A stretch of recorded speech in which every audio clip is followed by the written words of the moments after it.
Dynamic পড়ছিলাম। ফার্মাকোডাইনামিকে আমরা কি কি পড়েছিলাম, যে ফার্মাকোডাইনামিক হচ্ছে ড্রাগ কাজ করবে রিসেপ্টরের সাথে বাইন্ড করে বা কারোর সাথে বাইন্ড করে, কার কার সাথে বাইন্ড করে কাজ করে, receptor, enzyme, ion channel, structure protein এবং ট্রান্সপোর্ট প্রোটিন। প্রত্যেকটার এক্সাম্পল আমরা পড়েছিলাম। রিসেপ্টরের ক্লাসিফিকেশন পড়েছি according to their location, according to their onset of action, according to their functional significance এবং according to their signal transduction.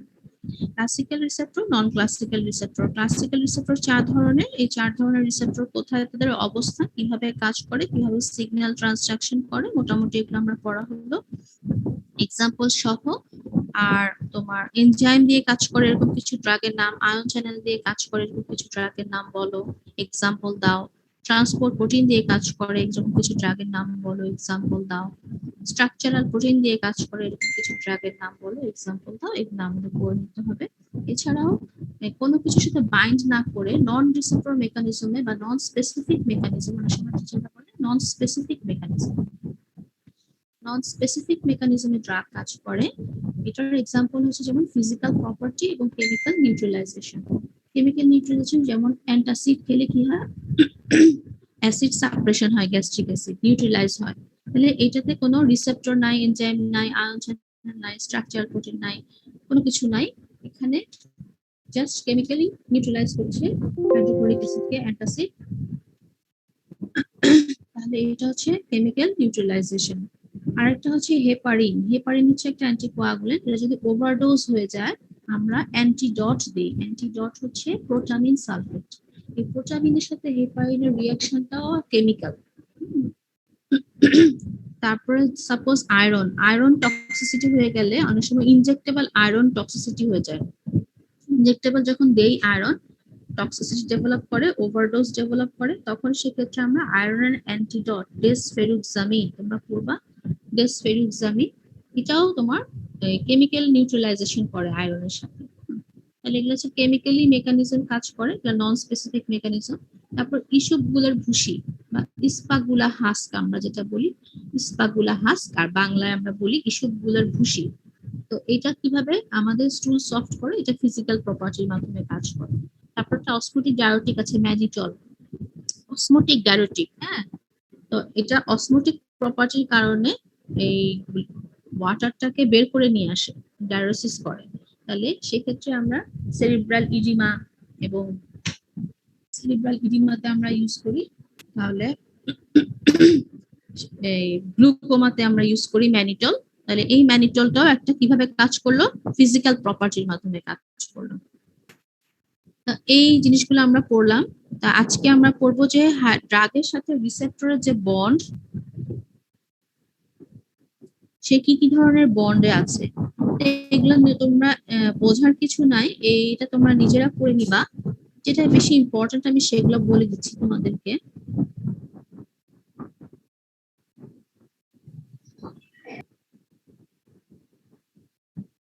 আচ্ছা, আরেকটা জিনিস পড়েছি খুবই ইম্পর্টেন্ট, টিচাররা পরীক্ষা জিজ্ঞাসা করে, তোমাদের ধারণা আছে কিনা স্পষ্ট। অ্যাগনিস্ট, অ্যান্টাগনিস্ট, পার্শিয়াল অ্যাগনিস্ট এবং ইনভার্স অ্যাগনিস্ট।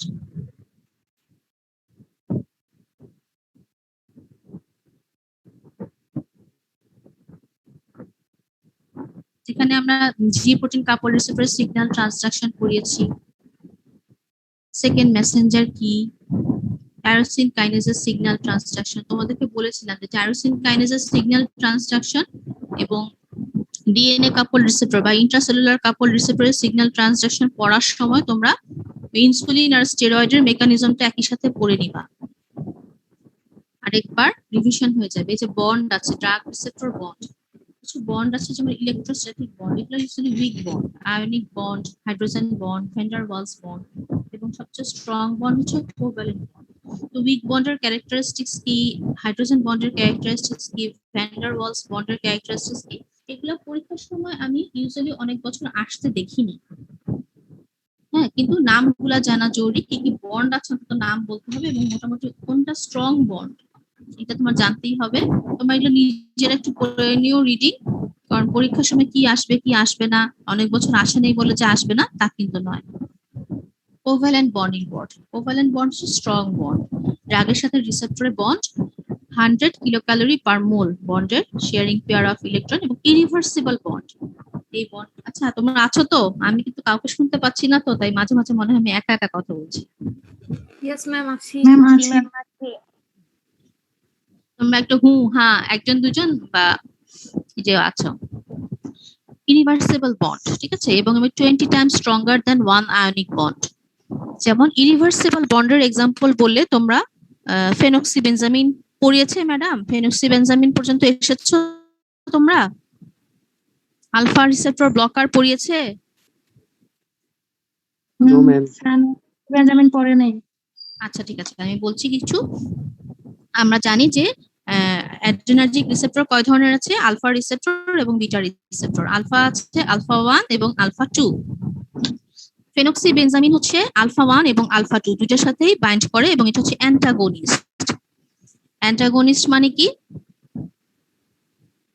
রিসেপ্টরের সাথে অ্যাফিনিটি আছে কিন্তু কোনো ইফিকেসি নাই, ঠিক আছে?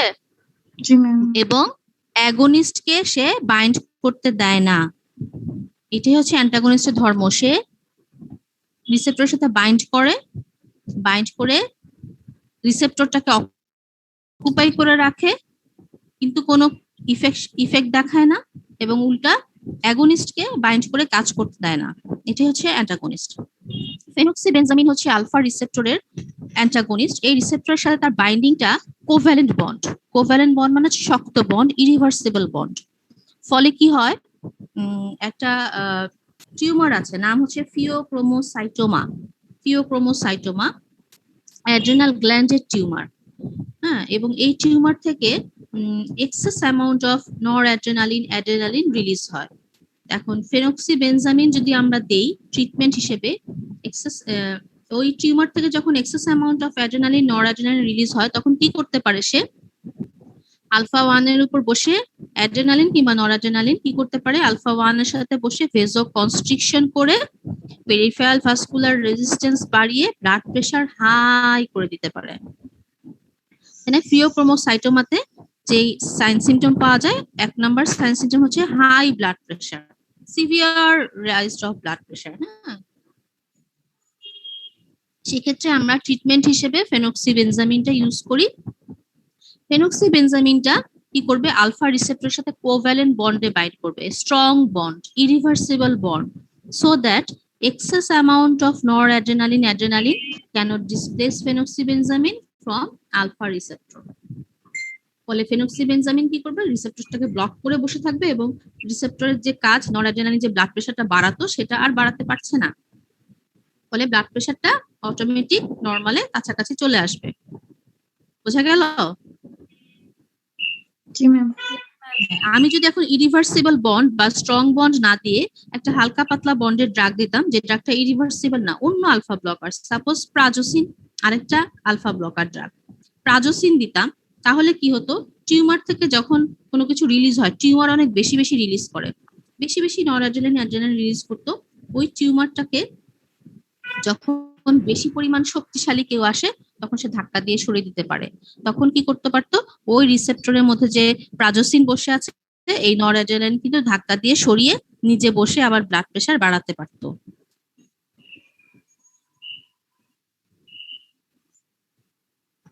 এটা সবার কাছে ক্লিয়ার হচ্ছে কিনা? অ্যাগনিস্ট অ্যান্টাগনিস্টের ব্যাপারটা যদি ক্লিয়ার হয় বাকিগুলো বুঝতে পারবা। কারো কাছে ক্লিয়ার না হলে একটু বলো, কোনো লজ্জার নাই, হেসিটেশন নাই, কিছু নাই।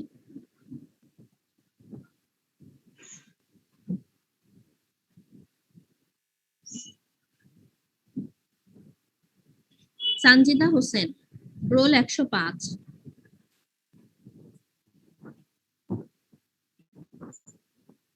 সানজিদা হোসেন, রোল 105। আছো?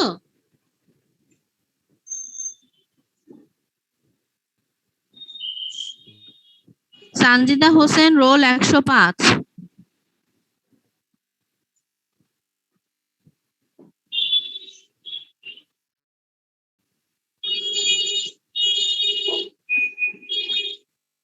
না থাকলে কি করব? ইচ্ছা বলো, রিমুভ করব? ম্যাম হয়তো নেটওয়ার্কের প্রবলেমের জন্য শুনতে পাচ্ছেন না।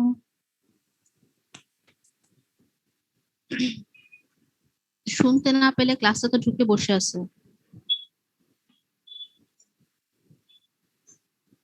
সাদিয়া জামান, রোল 11। সাদিয়া জামান, রোল 11। তোমরা কি সবাই শুনতে পাচ্ছ না?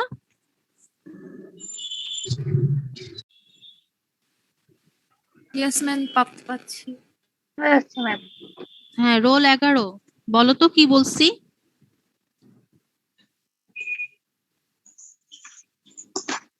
অ্যান্টাগনিস্ট কাকে বলে বলো তো?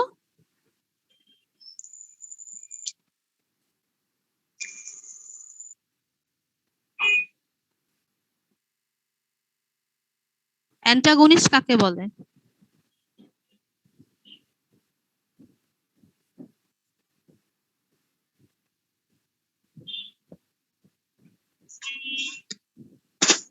এই তোমরা যদি ক্লাসে মনোযোগ না দাও, ক্লাস করা তো দরকার নাই, তোমাদের অ্যাটেন্ডেন্স কি হবে আর? হুম? পূর্ণ বিশ্বাস, রোল 24। পূর্ণ বিশ্বাস, রোল 24। আসসালামু আলাইকুম। এই মেয়ে পূর্ণা বিশ্বাস, পূর্ণা জি বিশ্বাস। ম্যাম। জি হ্যাঁ, ম্যাম। অ্যান্টাগনিস্ট কাকে বলে?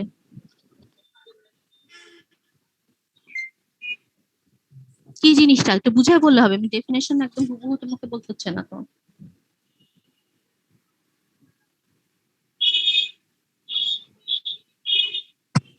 সমস্যা হচ্ছে তোমার বুঝতে পারছো না, বা ক্লাস মানে মনোযোগ হচ্ছে না, বা কোনো সমস্যা হচ্ছে, কি হচ্ছে? আমার ক্লাস ভাল লাগছে না, কষ্ট করে ঢুকে বসে আছো? ম্যাম, হুম,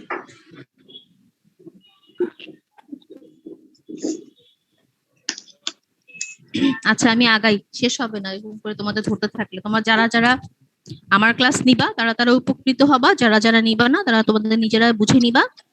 তোমরা যথেষ্ট ম্যাচিউর।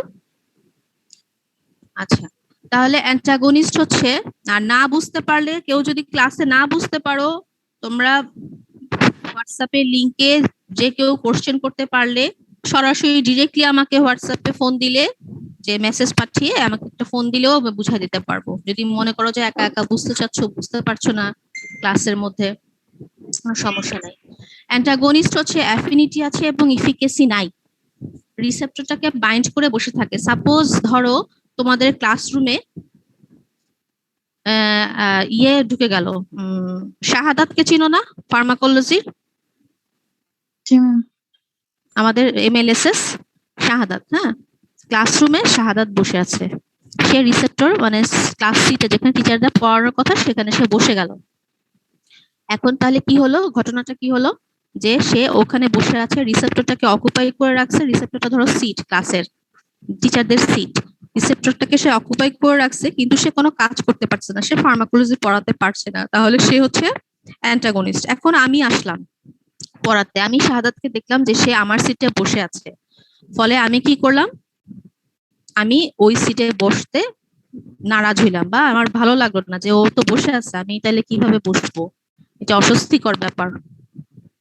সো আমাকেও সে বসতে দিল না, বা আমি বসতে পারলাম না, ফলে কি হলো,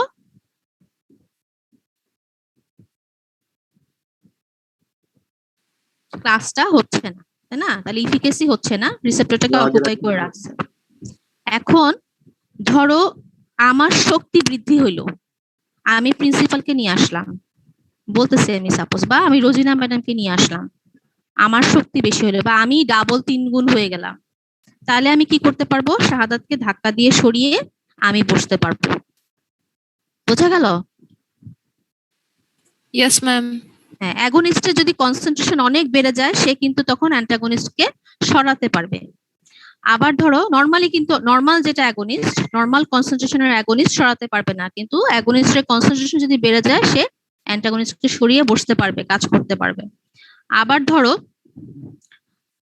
এই সুপার গ্লু লাগায়া তারপরে ইয়ে বসলো, কি ফেভিকল, দেখো না ফেভিকল, ফেভিকল লাগায়া শাহাদাত ওই সিটে বসলো, এখন ওটা সরানো যাবে? আমি যদি এখন প্রিন্সিপালকে স্যারকে নিয়ে এসে বা ম্যাডামকে নিয়ে এসে ওরে টানাটানি করি, হবে? না ম্যাম। আমি তো এই সিটে বসতে পারতেছি না।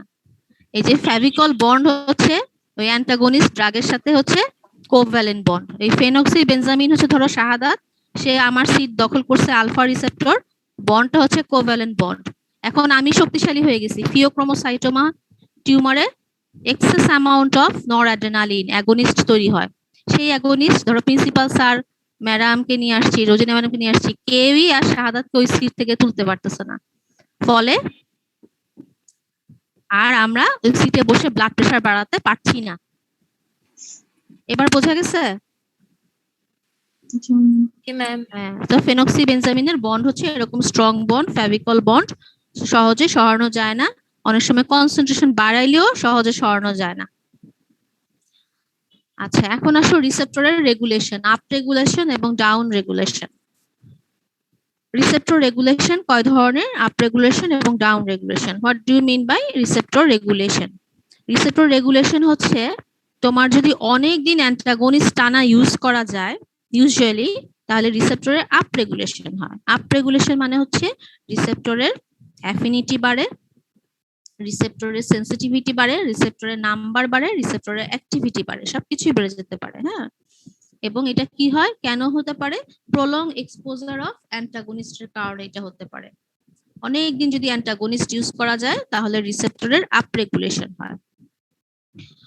আপ রেগুলেশনের মেকানিজম হচ্ছে রিসেপ্টরের সিনথেসিস হতে পারে অথবা রিসেপ্টরের ডিগ্রেডেশন কমে যেতে পারে, রিসেপ্টরের সিগন্যাল অ্যাম্প্লিফিকেশন বাড়তে পারে, সিগন্যাল ট্রান্সডাকশন মেকানিজমটা বাড়তে পারে, রিসেপ্টরের সেন্সিটিভিটি বাড়তে পারে অ্যাগনিস্টের প্রতি। এখন কি হইতে পারে?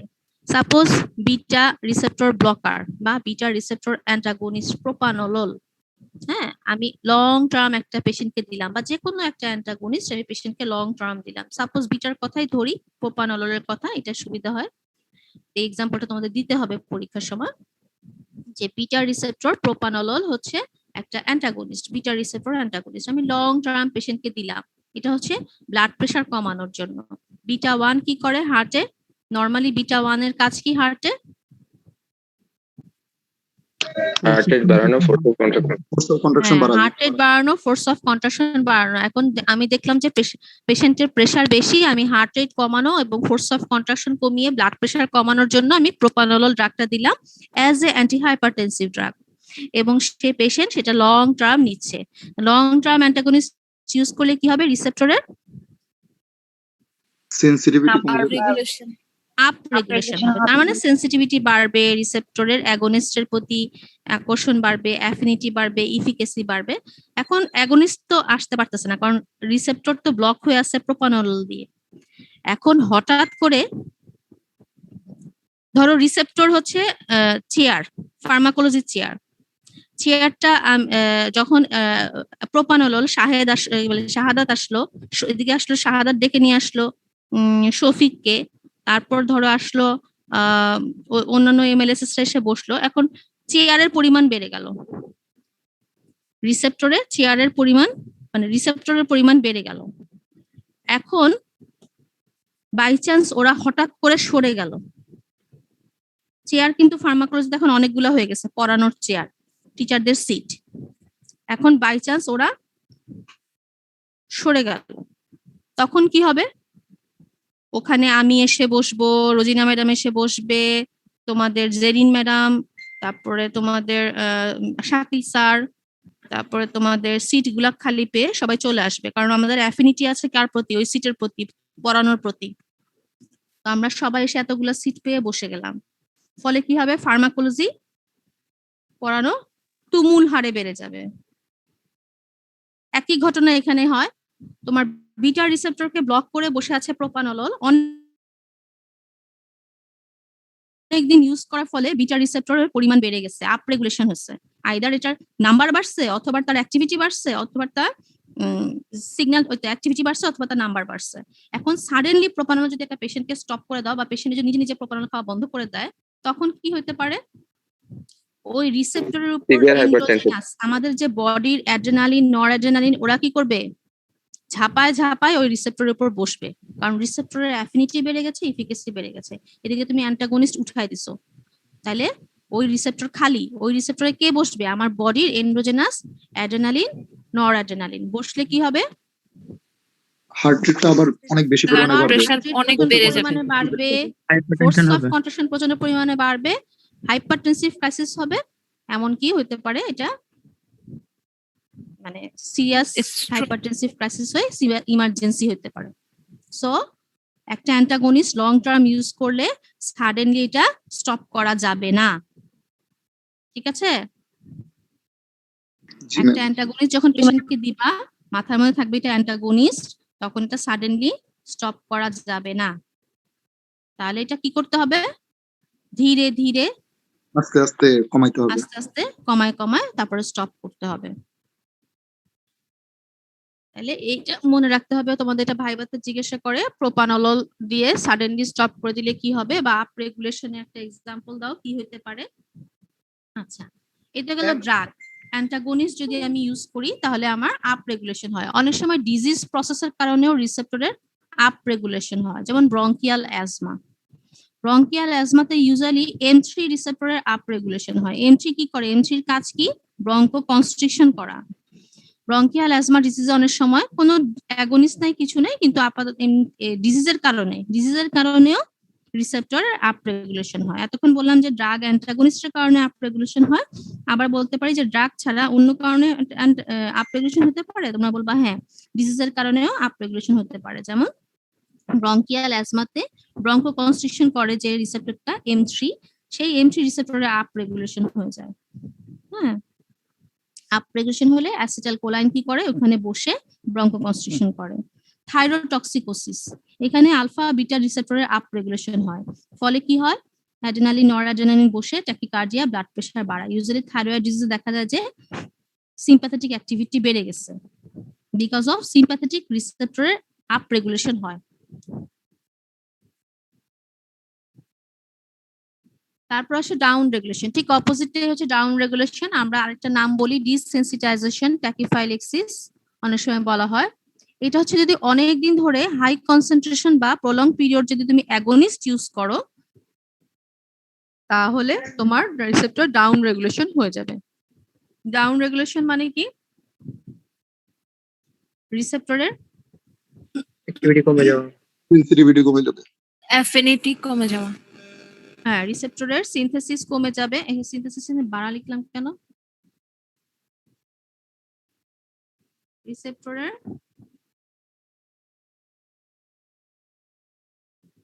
হয়ে গেল।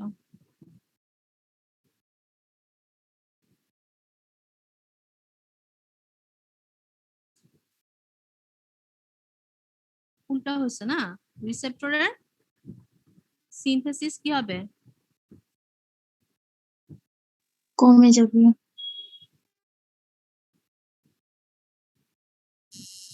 সিনথেসিস কমে যাবে, ডিস্ট্রাকশন কি হবে? বাড়বে।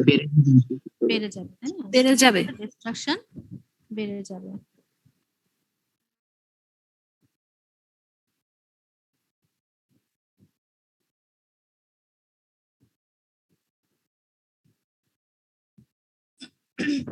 এবং রিসেপ্টর অনেক সময় যেটা সেল সারফেসে ছিল সেটা ভিতরে চলে যাবে, এটাকে বলা হয় ইন্টারনালাইজেশন বা এন্ডোসাইটোসিস। সেল সারফেস রিসেপ্টর গুলা সেলের ভিতরে ঢুকে যাবে, ফলে আর ড্রাগ বা অ্যাগনিস্ট ওকে খুঁজে পাবে না। হ্যাঁ, এটাকে বলা হয় এন্ডোসাইটোসিস বা ইন্টারনালাইজেশন অফ দা রিসেপ্টর। তাই মেকানিজম গুলা কি কি? সাপোজ ডাউন রেগুলেশনের মেকানিজম, রিসেপ্টরের চেঞ্জ হতে পারে, রিসেপ্টর ডাউন রেগুলেশন হয়ে রিসেপ্টরের চেঞ্জ হতে পারে, যেমন ফসফোরাইলেশন হয়ে যেতে পারে। রিসেপ্টরের ফসফোরাইলেশন হয়ে গেলে রিসেপ্টর আর কাজ করে না। তারপরে রিসেপ্টরটা ভিতরে ঢুকে যেতে পারে, সেল সারফেসে থাকার কথা ইন্টারনালাইজেশন হয়ে গেল, নাম হচ্ছে এন্ডোসাইটোসিস হয়ে যেতে পারে। অনেক সময় mediator of the exhaustion of the mediator, যেমন অ্যামফেটামিন। অ্যামফেটামিন কি করে? অ্যামফেটামিন ড্রাগটা হচ্ছে তোমার নরঅ্যাড্রেনালিন রিলিজ করে কাজ করে নার্ভ টার্মিনাল থেকে। অ্যামফেটামিন ড্রাগটা নরঅ্যাড্রেনালিন বাড়িয়ে দেয়, ফলে কি হয়? বারবার বারবার যদি অ্যামফেটামিন দেওয়া যায়, সে নরঅ্যাড্রেনালিন রিলিজ করতে করতে করতে করতে এক সময় আর তোমার নার্ভ টার্মিনালের মধ্যে সাইন্যাপটিক ভেসিকেলে আর নরঅ্যাড্রেনালিন থাকে না। এখন তুমি যতই দাও আর অ্যামফেটামিন কাজ করবে না। তার মানে কি? স্টোর ডেপ্লিশন হয়ে গেছে, স্টোর কমে গেছে, স্টোরের মধ্যে আর জিনিস নাই, ও বের করবে কি, তাহলে সেটাকে বলছে ট্যাকিফাইলেক্সিস। বোঝা গেল? অ্যামফেটামিন হচ্ছে ইয়াবা, মেথ অ্যামফেটামিন। ইয়াবা নামটা শুনো নাই? জি ম্যাম। ইয়াবা নামটা শুনছো? ইয়াবা, ইয়েস ম্যাম। হ্যাঁ, ইয়াবা কি? একটা ড্রাগ অফ অ্যাবিউজ, একটা অ্যাডিকশন ড্রাগ। এটা আসলে অ্যামফেটামিন গ্রুপের ড্রাগ। অ্যামফেটামিন আমরা ইউজুয়ালি বাচ্চাদের দেই, হাইপার অ্যাক্টিভ চিলড্রেনদেরকে দেই, হ্যাঁ, অ্যাটেনশন ডেফিসিট ডিসঅর্ডারে আমরা দেই অ্যামফেটামিন। এটার কাজ হচ্ছে তোমার নার্ভ টার্মিনাল থেকে নিউরোট্রান্সমিটার নরঅ্যাড্রেনালিন রিলিজ করা। ঠিক আছে, এখন সে নার্ভ টার্মিনাল থেকে নরঅ্যাড্রেনালিন রিলিজ করবে। নরঅ্যাড্রেনালিন থাকে কোথায় নরমালি? সাইনাপটিক ভেসিকেলে, সেখান থেকে সে রিলিজ করবে।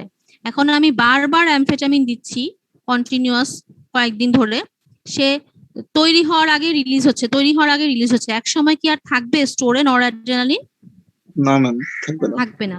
তাহলে অ্যামফেটামিন কি তখন কাজ করতে পারবে? ওর কাজটাই তো হচ্ছে স্টোর থেকে নরঅ্যাড্রেনালিন বের করে রিলিজ দেওয়া। করা। স্টোরে যদি নাই তাহলে নরঅ্যাড্রেনালিন তো আর রিলিজ হবে না, তাহলে অ্যামফেটামিন ওরা কাজ করবে না, তাই না? ম্যাম এটাকে বলা হয় ট্যাকিফাইলেক্সিস। এটা one kind of down regulation. আচ্ছা, এখানে কি হচ্ছে? মেডিয়েটর এক্সস্টন হয়ে গেছে, মানে টায়ার্ড হয়ে গেছে, আর নাই স্টোরে, আর নাই।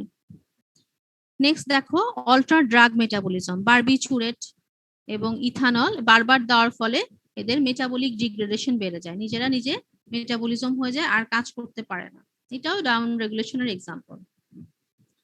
তারপরে তুমি যদি এখন একটা ব্রঙ্কিয়াল অ্যাজমা পেশেন্টকে বিটা-2 অ্যাগনিস্ট দাও, বিটা-2 কই থাকে? ব্রঙ্কাসে থাকে। এর কাজ কি? ব্রঙ্কো ডাইলেটেশন করা। আমরা অলরেডি পড়ছো মনে হয়, ব্রঙ্কাসে থাকে বিটা-2। বিটা-2 শুধু ব্রঙ্কাসে না, বিভিন্ন ভিসেরাল স্মুথ মাসেলে থাকে, এবং এর কাজ হচ্ছে রিল্যাক্সেশন, তাই না? এখন ব্রঙ্কাসে যে বিটা-2 থাকে তার কাজ হচ্ছে ব্রঙ্কো ডাইলেটেশন। এখন আমি ড্রাগ দিলাম salbutamol, agonist drug, beta two agonist specific, তার কাজ হচ্ছে ব্রঙ্কো ডাইলেটেশন করা। এটা হচ্ছে অ্যাগনিস্ট। সো অ্যাগনিস্ট ড্রাগ যদি আমি লং টার্ম দেই তাহলে কি হবে? রিসেপ্টরের সেন্সিটিভিটি কমে যাবে। Down regulation. ডাউন রেগুলেশন হলে এক পর্যায়ে দেখবা সালবুটামল দিলে আর কাজ করে না। তাহলে আমার পেশেন্টকে কি অ্যাডভাইস দিতে হবে? যে কয়দিন আপনার অ্যাজমা থাকবে, যে কয়দিন আপনার শ্বাসকষ্ট থাকবে, সেই কয়দিন, সাপোজ 3 মাস বা 2 মাস ইউজ করবেন। তারপর যখন পেশেন্ট আপনি একটু ভালো হবেন তখন এই ড্রাগটা অবশ্যই বন্ধ করে দিবেন। এই ড্রাগটা চলবে, কোথাও লিখবা না। অনেক সময় লেখ না পেশেন্টের প্রেসক্রিপশনে, টিচার মানে ডক্টররা চলবে, এখানে চলবে লেখা যাবে না। এখানে 2 মাস বা 3 মাসের জন্য দিবা বা 1 মাসের জন্য দিবা, দিয়ে তোমাকে ফলো আপে আবার আসতে বলতে হবে। এই অ্যাগনিস্ট ড্রাগ গুলা দিয়ে চলবে লেখা যাবে না। দিলে কি হবে? রিসেপ্টর ডাউন রেগুলেশন হবে, ওই ড্রাগটা আর ওই পেশেন্টের জন্য কাজ করবে না পরবর্তীতে। ঠিক আছে, তাহলে আমরা একটা দুইটা শিক্ষা পাইলাম। একটা শিক্ষা হচ্ছে অ্যান্টাগনিস্ট ড্রাগ দিলে সাডেনলি স্টপ করা যাবে না, পেশেন্টকে লিখে দিতে হবে চলবে, এবং বলবেন যে কোনো সমস্যা হলে এই ড্রাগ থামাতে হলে এটা অবশ্যই আমার কাছে আসবেন, ডাক্তারের কাছে পরামর্শ করে এটা বন্ধ করবেন, নিজে নিজে বন্ধ করবেন না। আর যেটা অ্যাগনিস্ট ড্রাগ সেটা তোমার প্রেসক্রিপশনে লিখে চলবে লেখা যাবে না, সেটা তোমার প্রেসক্রিপশনে 1-2 মাস দিয়ে বলতে হবে যে এরপরে আবার ফলো আপে আসবেন। এটা ঠিক করে ড্রাগটা স্টপ করে দিতে হবে যখন ভালো লাগবে তখন। ঠিক আছে? জি ম্যাম। আদারওয়াইজ তোমার ওই পেশেন্টের জন্য সালবুটামল পরবর্তীতে আর কাজ করবে না। আর ওদিকে তোমার অ্যান্টাগনিস্ট দিয়ে তুমি অনেক সময় হঠাৎ করে যদি পেশেন্ট সাডেনলি উইথড্র করে ফেলে, তার উল্টা সে হাসপাতালে ইমার্জেন্সিতে ভর্তি হয়ে হার্ট স্ট্রোক করে ফেলতে পারে। হ্যাঁ, তাইলে এই দুইটা জিনিস আমাদের জানা থাকলো। আর ডিজিজের কারণেও রিসেপ্টর ডাউন রেগুলেশন হয়। আমি বলছিলাম ডিজিজের কারণে আপ রেগুলেশন হয়, যেমন ব্রঙ্কিয়াল অ্যাজমাতে M3 receptor down upregulation হয়েছিল ব্রঙ্কিয়াল অ্যাজমাতে। আর ব্রঙ্কিয়াল অ্যাজমাতেই ধরো সাপোজ, তাহলে কোন রিসেপ্টরটা ডাউন রেগুলেটেড বলো তো? Beta two beta two downregulated. তাহলে ব্রঙ্কিয়াল অ্যাজমাতে তোমার M3 upregulated, beta two downregulated. বোঝা গেল? এই যে গ্লুকোমাতে M3 Ma'am. Downregulated, myasthenia গ্রাভিসে নিকোটিনিক রিসেপ্টর ডাউন রেগুলেটেড হয়ে আছে। নিকোটিনিক রিসেপ্টরের এগেইনস্টে অ্যান্টিবডি তৈরি হয়েছে, ফলে রিসেপ্টরটা কাজ করতে পারতেছে না, নিকোটিনিক রিসেপ্টরটা ডাউন রেগুলেটেড, ফলে NM রিসেপ্টরটা, ফলে মায়াস্থেনিয়া গ্রাভিসে পেশেন্টের উইকনেস দেখা দিচ্ছে। তাহলে ড্রাগের কারণেও রিসেপ্টর ডাউন রেগুলেশন হয়, কি ধরনের ড্রাগ? Against drug. আবার ডিজিজের কারণেও রিসেপ্টর ডাউন রেগুলেশন হতে পারে। এক্সাম্পল গুলা দাও বললে তোমরা সুন্দর করে এক্সাম্পল গুলা দিবা। ডাউন রেগুলেশনকে আমরা কিভাবে ইউটিলাইজ করতে পারি? ডাউন রেগুলেশন তো ভালো না, কারণ ডাউন রেগুলেশন হলে ড্রাগ তো আর কাজ করবে না। ডাউন রেগুলেশন কি ভালো? হলে তো আর ড্রাগ রিসেপ্টরের সাথে বাইন্ড করে কাজ করতে পারছে না, তাহলে ডাউন রেগুলেশন ভালো না, কিন্তু একটা ভালো কাজে লাগানো যেতে পারে। যেমন সাক্সামেথোনিয়াম ড্রাগটাই আমরা কাজ করাই রিসেপ্টরের ডাউন রেগুলেশন মাধ্যমে। এখন তোমরা আমাকে বলো যে সাক্সামেথোনিয়াম তোমাদের পড়ানো হয়েছে কিনা, এর মেকানিজমটা পড়ানো হয়েছে কিনা? জি ম্যাম, পড়ানো হয়েছে। আচ্ছা, তাহলে আমার বলতে সুবিধা হবে এবং তোমাদের বুঝতে সুবিধা হবে। সাক্সামেথোনিয়াম ড্রাগটা হচ্ছে, এই ড্রাগটাতে দুইটা অ্যাসিটাইল কোলাইন থাকে। সাক্সামেথোনিয়াম ড্রাগটা আরেকটা নাম হচ্ছে সাক্সানাইল কোলাইন। তার মানে কি? কোলাইন। তার মানে এই ড্রাগের স্ট্রাকচারে কিন্তু দুইটা অ্যাসিটাইল কোলাইন আছে। তার মানে কি? এটা কিন্তু অ্যাসিটাইল কোলাইনের মতোই ড্রাগ। হ্যাঁ, এইটা এনএম রিসেপ্টরকে ব্লক করে। ব্লক করলে কি হবে? এনএম রিসেপ্টরের সাথে বাইন্ড করবে, বাইন্ড করে যাকে আসলে এটা অ্যাগনিস্ট, অ্যাসিটাইল কোলাইনের মতোই ড্রাগ। তার মানে কি? মতো ড্রাগ মানে কি? Actually it is not antagonist, it is Agonist. Against. তোমরা কিন্তু পড়ছো এটা নিউরোমাসকুলার জাংশন ব্লকার হিসেবে নামটা পড়ছো না? জি ম্যাম। কিন্তু সে জি আসলে ম্যাম। অ্যাগনিস্ট। এখন অ্যাগনিস্ট ড্রাগটা কি করবে? এনএম রিসেপ্টরের সাথে বাইন্ড করবে, বাইন্ড করলে ডিপোলারাইজেশন হবে। ডিপোলারাইজেশন হইলে এখন ওইখানে তো আর সাক্সামেথোনিয়াম মেটাবলিজম হচ্ছে না। সাক্সামেথোনিয়াম মেটাবলিজম হওয়ার জন্য ব্লাডে যেতে হবে, তাহলে ওই সময় আর মেটাবলিজম হচ্ছে না। সাক্সামেথোনিয়াম ডিপোলারাইজেশন পারসিস্ট করছে। ডিপোলারাইজেশন হইতে হইতে হইতে হইতে হইতে হইতে কি হলো? Enzyme receptor become down regulated. Down কাজ রেগুলেটেড। করতে করতে করতে করতে ধরো তোমাকে একটা ঘর মোছার কাজ দিল, তুমি কি করবা? ঘর Exhausted হয়ে মুছতে যাবে। মুছতে মুছতে মুছতে মুছতে সে কাহিলে ফুস করে পড়ে যাবা। এইটার ক্ষেত্রে তাই হয়েছে যে ডিপোলারাইজেশন করতে করতে করতে করতে করতে করতে সে রিপোলারাইজড হয়ে গেল, আর ডিপোলারাইজেশন হতে পারছে না, রিসেপ্টরটা ডাউন রেগুলেটেড হয়ে গেল। ফলে কি হচ্ছে? ফার্স্টে ডিপোলারাইজেশনের কারণে স্পাস্টিক টাইপ অফ প্যারালাইসিস, পরে ডিপোলারাইজেশন যখন টায়ার্ড হয়ে যাচ্ছে আর কাজই করতে পারতেছে না, তখন হয়ে যাচ্ছে ফ্ল্যাসিড টাইপ অফ প্যারালাইসিস। তাহলে এটা দুইটা স্টেজে কাজ করে এবং এটা রিসেপ্টরকে ডাউন রেগুলেশন করে কাজ করে।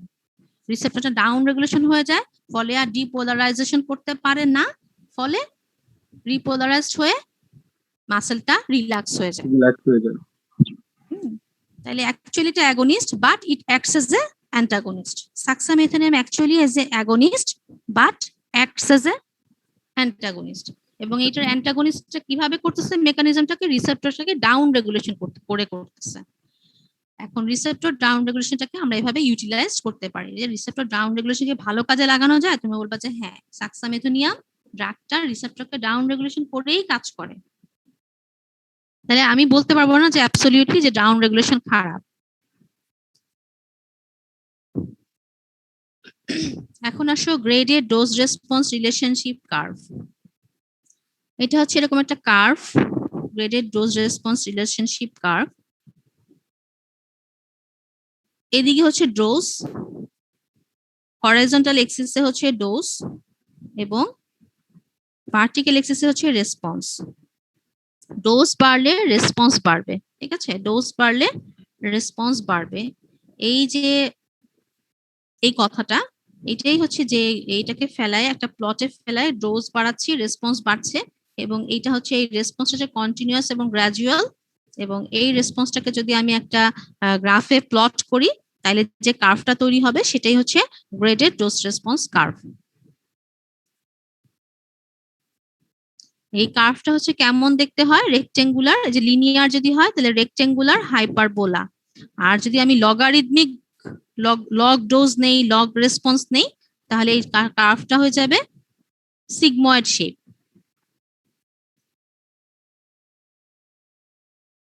এবং এখান থেকে আমরা কিছু ইনফরমেশন পাই, এই graded dose response relationship curve থেকে আমরা কিছু ইনফরমেশন পাই। কি কি ইনফরমেশন পাই এটা জিজ্ঞেস করবে, what is graded dose response curve? এখানে বলা আছে যেটা কি জিনিস, এটা হচ্ছে plotting the magnitude of the response against increasing doses of the drug produce a graph called graded dose response curve. তার মানে কি ডোজ বাড়লে রেসপন্স বাড়বে এবং এই রেসপন্সটা হচ্ছে কন্টিনিউয়াস এবং গ্র্যাজুয়াল। তাহলে এবং জিজ্ঞেস করবে কার্ভটা কেমন, তুমি বলবা যদি লিনিয়ার গ্রাফ হয় এটা হচ্ছে রেক্টেঙ্গুলার হাইপারবোলা, আর যদি আমি লগারিদমিক প্লট নেই, লগারিদমিক কি লগ ডোজ লগ রেসপন্স, লগারিদমে চলে গেলাম, তাহলে এই কার্ভটা হয়ে যাবে সিগময়েড শেপ, একটি একটি এস এর মতো সিগময়েড শেপ। কি কি ইনফরমেশন পাই এখান থেকে? পোটেন্সি, ইফিকেসি এবং selectivity of the drug. Potency পাই, ইফিকেসি পাই এবং সিলেক্টিভিটি অফ দ্য ড্রাগ। তোমরা এর মধ্যে ইফিকেসি কি জিনিস তোমরা জানো? ইফিকেসির অন্য নাম হচ্ছে ইন্ট্রিনসিক অ্যাক্টিভিটি। ইফিকেসি হচ্ছে ড্রাগের ইফেক্ট, এটা বোঝা গেল। পোটেন্সিটা কি জিনিস? Potency হচ্ছে amount of the drug that produce 50% of the maximum effect. Amount of the drug এর amount বা dose that will produce 50% of the maximum effect. Efficacy মানে হচ্ছে ability of the drug to produce response. কোনটা বেশি important? Efficacy is very important than potency, কারণ efficacy না হলে তো ড্রাগ কাজ করবে না। তাহলে efficacy হচ্ছে more beneficial বা more potent. যত একটা ড্রাগ যদি কম ডোজের রেসপন্স বেশি করে তাহলে আমরা বলবো সেই ড্রাগটা মোর পোটেন্ট। অল্প ডোজেই ম্যাক্সিমাম বা 50% রেসপন্স করতেছে, maximum 50% of the maximum effect show করতেছে সবচেয়ে কম ডোজে, তাহলে বলবো ওই ড্রাগটা হচ্ছে পোটেন্সি অনেক ভালো।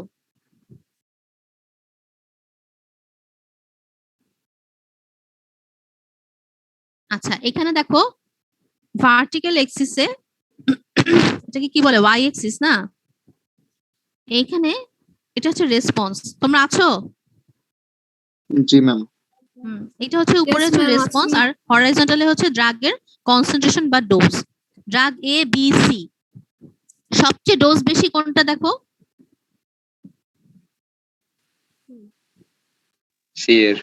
সি এর ডোজ বেশি, কিন্তু দেখো তার উপরে উঠেছে সে বেশি না, সে কিন্তু কম নিচের উঠছে। দিকে, তার মানে কি তার রেসপন্স কম। আর ডোজ বেশি, রেসপন্স পেতে তাহলে ডোজ বেশি মানে পোটেন্সি তাহলে কি কম। ম্যাম কম পোটেন্সি কম, রেসপন্সও কম। রেসপন্স কম আবার দেখো ড্রাগ এর পোটেন্সি বেশি, রেসপন্সও ভালোই, তাই না? জি ম্যাম। তাহলে drug A is more potent than drug B, এবং ড্রাগ এ আর বি দেখো রেসপন্সটা অনেকটা সিমিলার এবং শো দ্য সেম ইফিকেসি। আর ড্রাগ সি কি হচ্ছে lower potency lower efficacy than drug A and B. এরকম তোমাদের একটা চার্ট দিবে, ড্রাগ এ বি সি, তোমাদেরকে বলতে হবে পোটেন্সি কার কোনটা কম্পেয়ার করো, কার কোনটা কেমন পোটেন্সি এবং ইফিকেসি কম্পেয়ার করো। তাহলে তোমরা এখান থেকে এরকম চার্ট থেকে কম্পেয়ার করতে পারবা। এটা অসপিতে কোশ্চেন আসে এরকম, ঠিক আছে? অসপি যখন দেখাবো তখন তোমরা দেখবা যেরকম ধরো এখানে কিছু লেখা নাই, তোমাদের বলতে হবে যে পোটেন্সি এবং ইফিকেসি কম্পেয়ার করো, তখন তোমরা বলবা পোটেন্সি হচ্ছে ড্রাগ এ মোর পোটেন্ট দেন ড্রাগ বি এবং ড্রাগ সি হচ্ছে সবচেয়ে লেস পোটেন্ট। তারপরে ইফিকেসি লিখবা ড্রাগ এ সমান ড্রাগ বি, ইফিকেসিটা সমান, আর ইফিকেসি কম হচ্ছে ড্রাগ সি। এই জিনিসগুলো লিখতে হয় এই অসপিতে, হ্যাঁ? অসপি কোশ্চেন। এখন আসো ইফেক্টিভ ডোজ 50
তারপর তোমাদের অলরেডি আমি ED50 TD50 পড়িয়েছিলাম যে EC50 দেখো এখানে আছে EC50 for drug A. EC50 মানে কি ইফেক্টিভ কনসেন্ট্রেশন 50, ইফেক্টিভ ED50 মানে ইফেক্টিভ ডোজ 50, TD50 মানে টক্সিক ডোজ 50। এগুলো কাকে বলে তোমরা, আমি তোমাদের পড়িয়েছিলাম। It is the dose, TD50 মানে it is the dose of the drug that produce toxic effect of the 50% of the experimental population. Suppose একটা ডোজ আমি 100 জনকে, সাপোজ একটা পেশেন্টের প্যারাসিটামল হচ্ছে 500 মিলিগ্রাম হচ্ছে ডোজ। এখন আমি 1000 মিলিগ্রাম বা 1500 মিলিগ্রাম প্যারাসিটামল দিলাম 100 জন পেশেন্টকে, বা 100 জন মানুষকে আমি 1500 মিলিগ্রাম প্যারাসিটামল দিলাম, 3টা প্যারাসিটামল একসাথে দিলাম। দেখা গেল যে 50 জনের, 100 জনের মধ্যে 50 জনের লিভারের সমস্যা হয়েছে, টক্সিক ইফেক্ট দেখা গেছে, জন্ডিস হয়েছে। তাহলে এই 1500 মিলিগ্রাম প্যারাসিটামল এইটা হচ্ছে তোমার টক্সিক ডোজ 50। বুঝা গেল? Yes ma'am. হ্যাঁ, ED50 মানে ঠিক তাই, ইয়ে দিলাম 1000 মিলিগ্রাম প্যারাসিটামল দিলাম 100 জনকে, এর মধ্যে 50 জনের রেসপন্স ভালো পাওয়া গেল, ডিজায়ার্ড ইফেক্ট পাওয়া গেল, তাহলে 1000 মিলিগ্রাম প্যারাসিটামল হচ্ছে ED50। আবার ধরো 500 মিলিগ্রাম দিলাম 100 জনকে, 100 জনের রেসপন্স ভালো পাওয়া গেল, তাহলে এটা ED100 হয়ে যাবে। আর লিথাল ডোজ মানে হচ্ছে মারা যাওয়া, একটা ডোজ দিলাম 100 জনকে, 50 জন মারা গেল, তাহলে ওই ডোজটা হচ্ছে LD50। তাহলে ED50 CD50 হচ্ছে ডোজ, তাই না, ডোজ।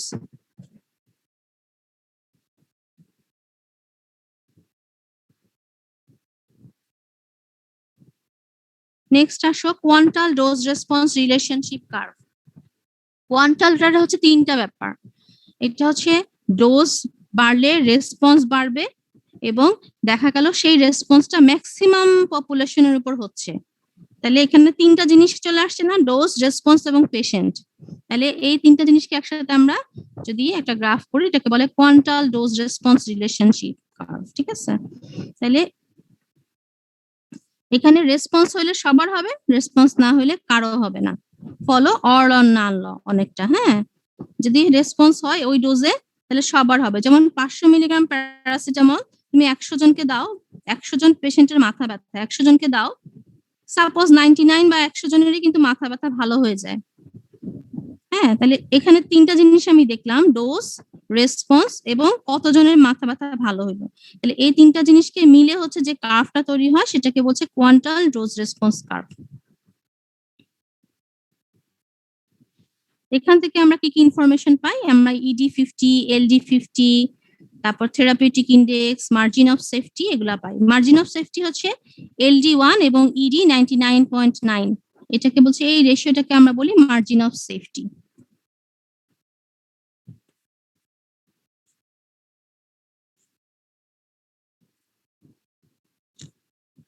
তার মানে হচ্ছে 99.9 মার্জিন অফ সেফটি মানে 99 ওই ডোজে একটা 99.9% পেশেন্ট বা 99% পেশেন্ট ভালো হবে, একজন মরে যাবে, এটাকে বলছে মার্জিন অফ সেফটি। ঠিক আছে? এই রেশিওটা হচ্ছে মার্জিন অফ সেফটি। তাহলে এই কয়টা ইনফরমেশন আমরা পাই একটা কোয়ান্টাল ডোজ রেসপন্স রিলেশনশিপ কার্ভ থেকে। আবার দেখো এই জিনিসগুলো তোমরা অলরেডি পড়ে ফেলছো। Effective dose response, median lethal dose কি জিনিস, থেরাপিউটিক ইন্ডেক্স কি জিনিস, মার্জিন অফ সেফটি এখন জানলা। আরেকটা ইনফরমেশন পাই যে পোটেনশিয়াল ভ্যারিয়েবিলিটি অফ দ্য রেসপন্সিভনেস এবং ইন্ডিভিজুয়াল। এটা কি জিনিস? যেমন ধরো একটা অ্যান্টিকোয়াগুলেন্ট ওয়ারফেরিন হচ্ছে অ্যান্টিকোয়াগুলেন্ট, সে কি করবে? অ্যাডভার্স ইফেক্ট কি করতে পারে? ব্লিডিং করতে পারে, তাই না? জি ভাই। এখন দেখা গেল যে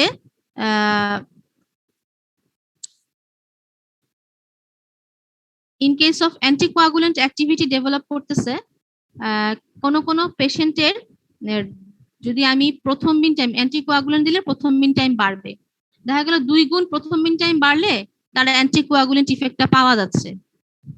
আবার দেখা গেল কিছু পেশেন্টের এই 2 গুণ বাড়ালেই হেমোরেজ ডেভেলপ করতেছে। তাহলে এখানে ডোজটা আমি ফিক্সড করতে পারছি না, মানুষে মানুষে ভ্যারি করতেছে। বোঝা গেল? ডোজটা ম্যাম, ফিক্সড আরেকবার। করা যাচ্ছে না। যেমন ED50 আমি বলতে পারছি যে আমি এই ডোজ দিলাম, 100 জনের মধ্যে 50 জন ভালো হচ্ছে।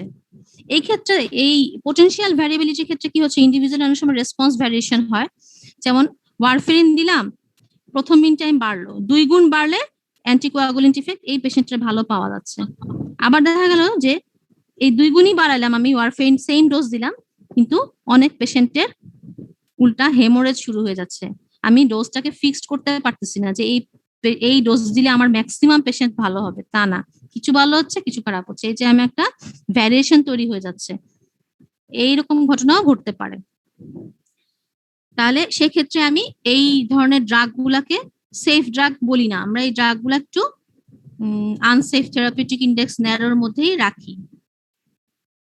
থেরাপিউটিক ইন্ডেক্স তোমাদের পড়ানো হয়েছিল? Yes ma'am. জয়িতা, পড়ানো হয়েছিল না। জি ম্যাম, পড়ানো হয়েছিল, আপনি পড়িয়েছিলেন। আচ্ছা, তাহলে থেরাপিউটিক ইন্ডেক্স কি জিনিস আরেকবার আমি বলে দিই। It is the ratio of median toxic dose to median effective dose, TD50/ED50। যেই ডোজে 50% এনিমেল শো টক্সিক ইফেক্ট, একটা ডোজ দিলাম 100 জনকে, সেই ডোজের মধ্যে 50 জনের টক্সিক ইফেক্ট হবে, সেটা হচ্ছে TD50। আর একটা ডোজ দিলাম 50 জনের ইফেক্টিভিটি দেখা যাবে, সেটা হচ্ছে ED50। এই দুটো রেশিওকে আমরা বলছি থেরাপিউটিক ইন্ডেক্স, তাই না? এখন একটা ড্রাগ দিলাম 100 মিলিগ্রাম, আর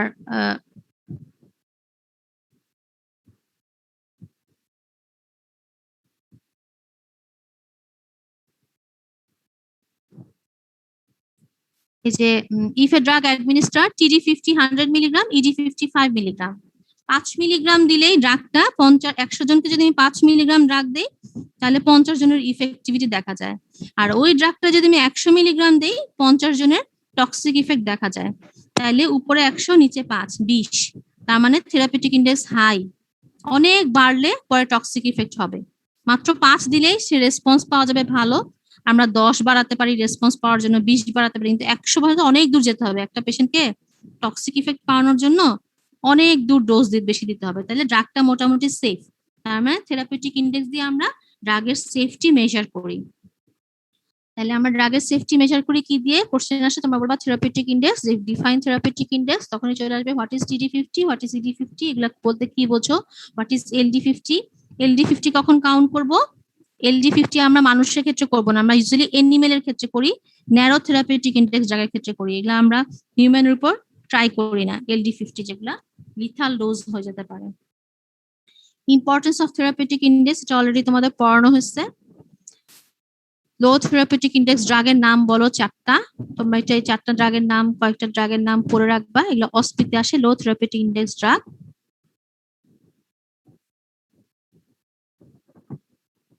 তারপর দেখো এখানে 2টা কার্ভ দেওয়া আছে। আচ্ছা, তোমাদের মনে হয় ক্লাস আছে কয়টায় আবার? 11:30 11টা থেকে। নাকি 11:30 থেকে?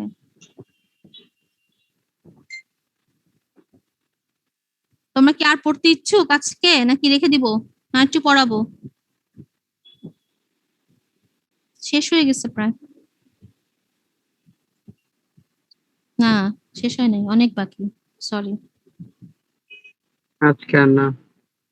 আজকে আর মাথায় ঢুকছে না, তাই তো?